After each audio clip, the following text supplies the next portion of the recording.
Student, Kautilya learning में आपका स्वागत है। आज हम लोग विकास और अभिवृद्धि के बारे में चर्चा करेंगे।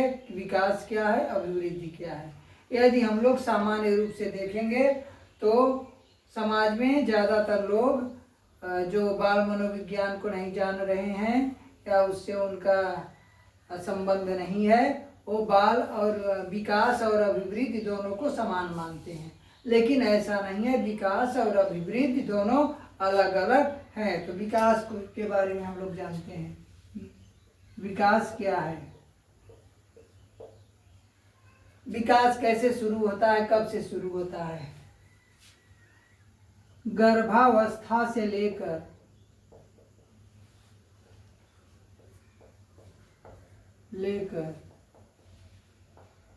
जीवन पर्यंत चलने वाली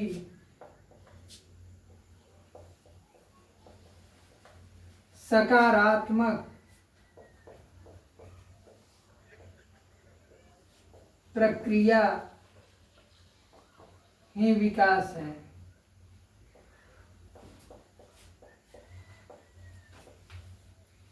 विकास क्या है? गर्भावस्था से लेकर जीवन पर्यंत चलने वाली सकारात्मक प्रक्रिया है यह।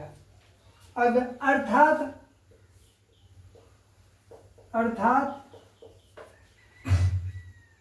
शरीर की अनेक संरचनाओं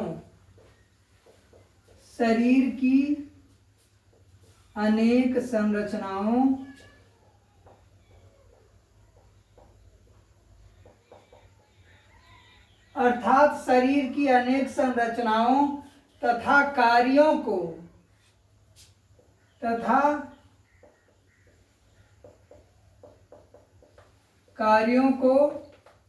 शरीर की अनेक संरचनाओं तथा कार्यों को संगठित करने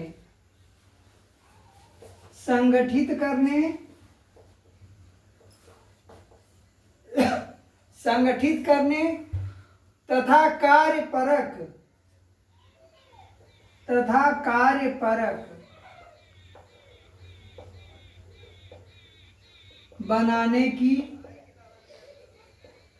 कार्यपरक बनाने की एक जटिल प्रक्रिया है।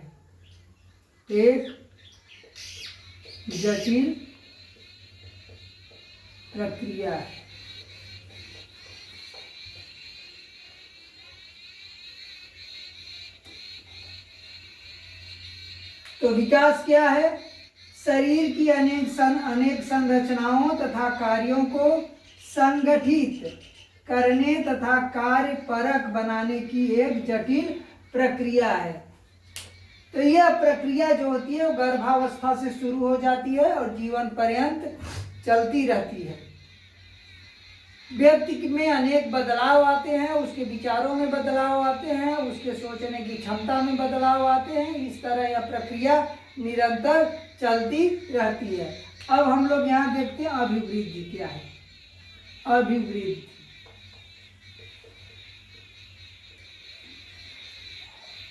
यह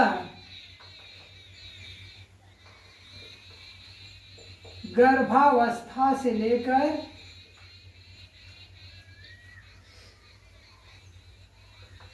एक निश्चित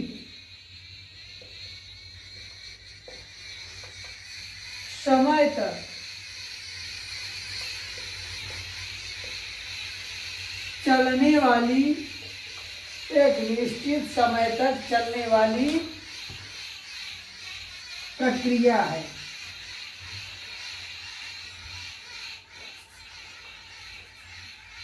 तो अभिवृद्धि क्या है? यह गर्भावस्था से लेकर एक निश्चित समय तक चलने वाली प्रक्रिया है। यानी अभिवृद्धि की जो शुरुआत होती है गर्भावस्था से शुरू होती है और यह एक निश्चित समय के बाद जाके रुक जाती है। तो ये इसे अभिवृद्धि कहते हैं। जैसे हमारे हाथ पैरों का बढ़ना, यदि हम उदाहरण देख लें तो हाथ पैर शरीर का बढ़ना और एक समय बाद हमारे हाथ इस संपूर्ण शरीर का बढ़ना रुक जाता है। इसी को अभिवृद्धि कहते हैं।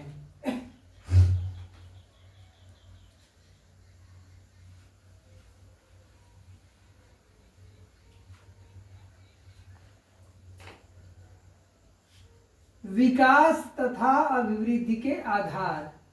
विकास तथा अभिवृद्धि के आधार।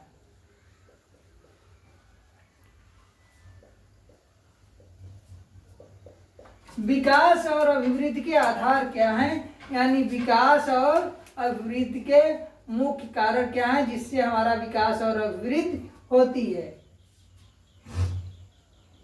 तो हम लोग देखते हैं, एक वंशानुक्रम,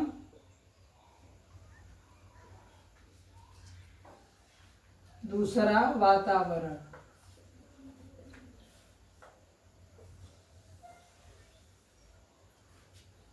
विकास और अभिवृद्धि वंशानुक्रम और वातावरण की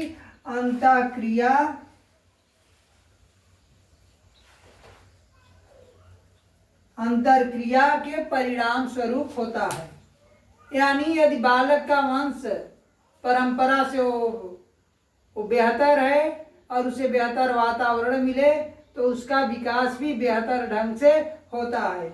यदि हम वंशानुक्रम के बारे में जानेंगे तो गाल्टन है, ब्रिटिश मनोवैज्ञानिक गाल्टन ने इस पे शोध किए थे और उस आधार पे उन्होंने बताया था कि बालक के विकास में सबसे महत्वपूर्ण वंशानुक्रम माना जाता है। लेकिन उसी तरफ हम लोग देखेंगे तो वाटसन वातावरण को महत्व देते हैं कि वातावरण के परिणाम स्वरूप बालक का ज़्यादा बेहतर डेवलपमेंट हो सकता है और उन्होंने भी इस पे प्रयोग किया था। लेकिन यदि हम आज वर्तमान में देखेंगे तो बालक के डेवलपमेंट में, विकास में वंशानुक्रम और वातावरण दोनों को महत्वपूर्ण माना गया, जिससे बालक का विकास बेहतर ढंग से होता है। तो बालक के विकास और अभिवृद्धि में वंशानुक्रम और वातावरण दोनों का बड़ा ही महत्वपूर्ण स्थान है। यदि वातावरण बेहतर नहीं मिलेगा तो बालक की तरह ही वंशानुक्रम से बेहतर हो, वो उसका विकास बेहतर ढंग से नहीं हो पाएगा। अब हम लोग कुछ और चीजें देख लेते हैं जो बड़ी महत्वपूर्ण हैं, जो सीटेट में अक्सर इस पे क्वेश्चन पूछता है कि सभ्यता क्या है। सभ्यता और संस्कृति, इससे संबंधित क्वेश्चन सीटेट में पूछे जाते हैं। तो सभ्यता हम लोग देख लेते हैं, सभ्यता क्या है। सभ्यता क्या है? सभ्यता नाशवान होती है। सभ्यता क्या होती है? नाशवान होती है। सभ्यता एक निश्चित समय से शुरू होकर एक निश्चित समय के बाद वह नष्ट हो जाती है, उसमें गिरावट के लक्षण दिखाई देने पड़ते हैं। एक समय से शुरू होती है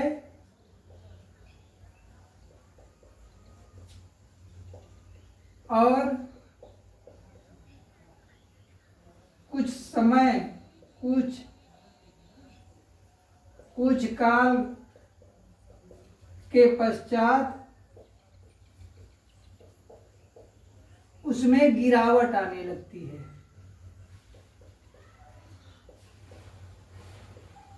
गिरावट आने लगती है। यह अस्थाई नहीं होती।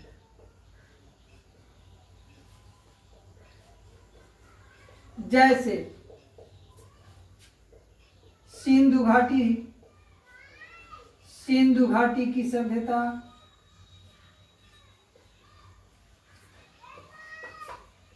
सिंधु घाटी की सभ्यता, मिस्र की सभ्यता,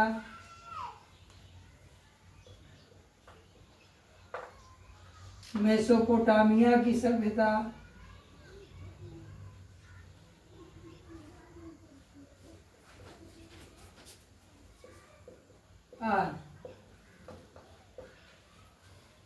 ये सभ्यताएं एक समय शुरू हुई और बड़ी बेहतर सभ्यताओं का निर्माण हुआ, लेकिन एक कालखंड के बाद ये सभ्यताएं धीरे धीरे पतन की ओर अग्रसर हो गई और बाद में जाके इनका पतन हो गया।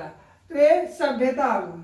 अब हम संस्कृति को जानते हैं, देखते हैं। संस्कृत अविनाशी होती है, अविनाशी। संस्कृति जो होती है वो अविनाशी होती है। यह एक समय से शुरू हुई और आजीवन निरंतर चलती रहती है। उसमें कुछ कालखंडों में कभी गिरावट, कभी उतार, कभी चढ़ाव, इस तरह के लक्षण दिखाई देते हैं, लेकिन वो अनवरत चलती रहती है।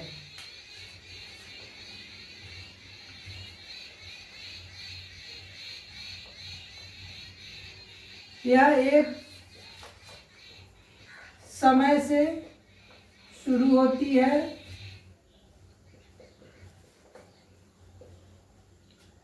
और कुछ उतार चढ़ाव के साथ निरंतर चलती रहती है।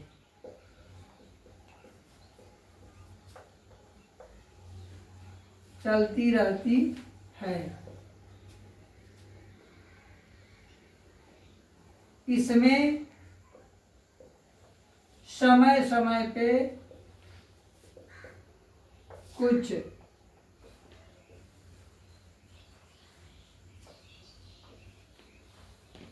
कमियां भी आती हैं,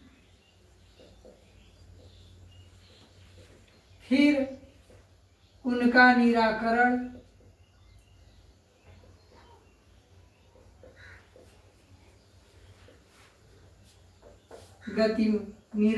कर गतिमान बना दिया जाता है।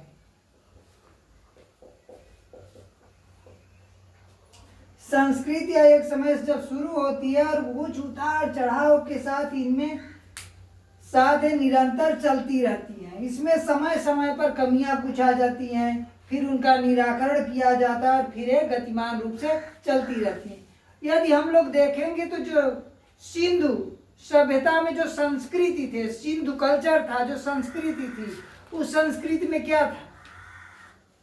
शिव की पूजा, वृक्षों की पूजा, मातृ पूजा, ये सभी तत्व थे। वो सभ्यता तो नष्ट हो गई, लेकिन वो संस्कृति आज भी इस हिंदू सनातन धर्म में दिखाई देती है। आज भी हमारे यहाँ स्त्रियां सिंदूर पहनती हैं, साड़ियाँ पहनती हैं, शिव की पूजा कर रही हैं, वृक्षों की पूजा कर रही हैं, चूड़ियाँ पहनती, ये सभी लक्षण आज भी दिखाई देते हैं। स्वास्तिक के चिन्ह जो सिंधु घाटी सभ्यता में मिले, वो स्वास्तिक का जो चिन्ह था उसका उपयोग हिंदू संस्कृति में आज भी किया जाता है। उस कालखंड में विभिन्न देवताओं की पूजा होती थी, मूर्तियों की पूजा होती थी सिंधु सभ्यता में भी। तो उनकी पूजा, आज मूर्ति पूजा भी हिंदू कल्चर में दिखाई देता है और होता रहता है।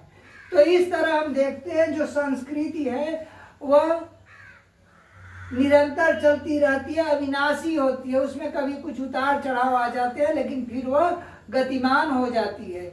और उसके उदाहरण आप लोग भारतीय कल्चर, भारतीय संस्कृति में स्पष्ट रूप से देखते हैं।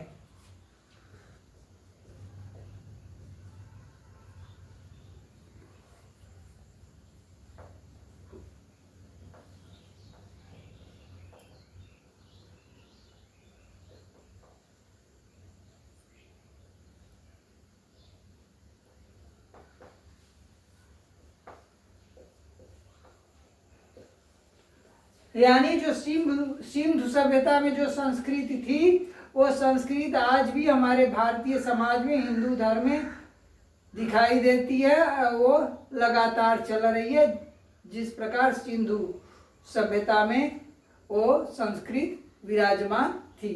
तो आज हम लोग ये जो टॉपिक है, इस टॉपिक को यहीं पे समाप्त करते हैं और फिर हम आपके साथ अगले दिन मिलेंगे एक नए टॉपिक के साथ।